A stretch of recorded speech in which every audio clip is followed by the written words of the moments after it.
or leave a command, they usually meet with the senior leadership to discuss expectations, their career goals, and any challenges that they foresee in front of them.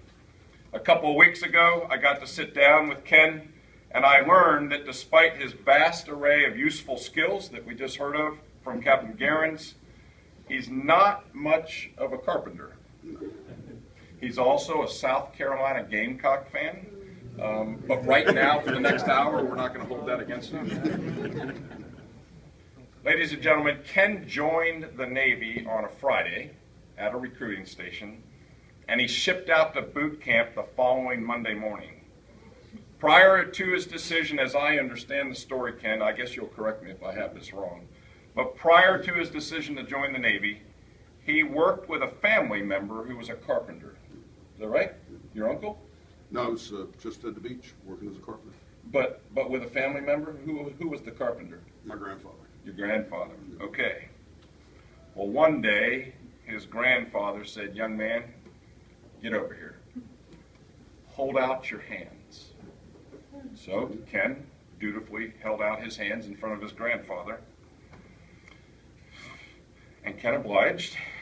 He displayed those thumbs, and they were completely black because of too many run-ins with a hammer. His grandfather wisely advised him to consider another line of work.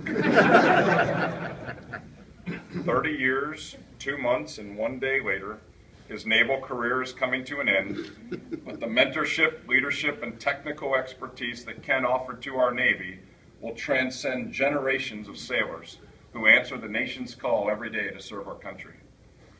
During our last meeting prior to this retirement day, I took the opportunity to ask Ken what he was most proud of. This is a typical question that many of us ask, and as a commander, it offers me significant insight into my team members and what their priorities are, what drives them, what makes them tick. Imagine my surprise when this sailor of sailors, with a binder full of accolades, praise, and achievements, told me his greatest accomplishment was earning his high school diploma. You see, Ken dropped out of high school 3 times prior to joining the Navy. He initially got a GED. He eventually went on to earn his high school diploma and blew through things and earned a Bachelor's of General Studies from Columbia College of Missouri.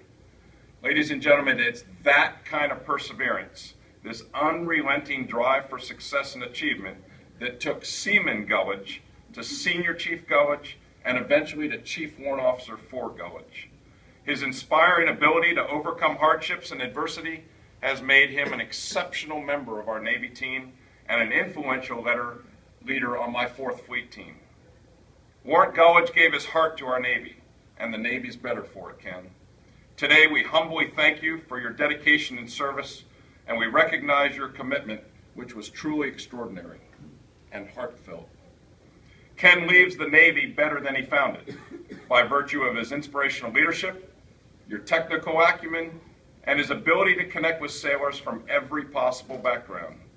He once told me, "I've never met anybody I didn't know." How true. I love that quote.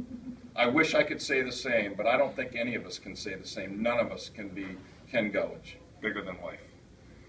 This simple statement told me everything that I needed to know about Ken and why he's such a tremendously successful sailor. It also tells me that Ken will thrive in anything that he attempts because of his passion for life and connecting with people, except carpentry. Don't do that anymore. Ken, congratulations, and thank you for your inspirational service to our nation. God bless you, fair winds and following seas. Thanks, sir.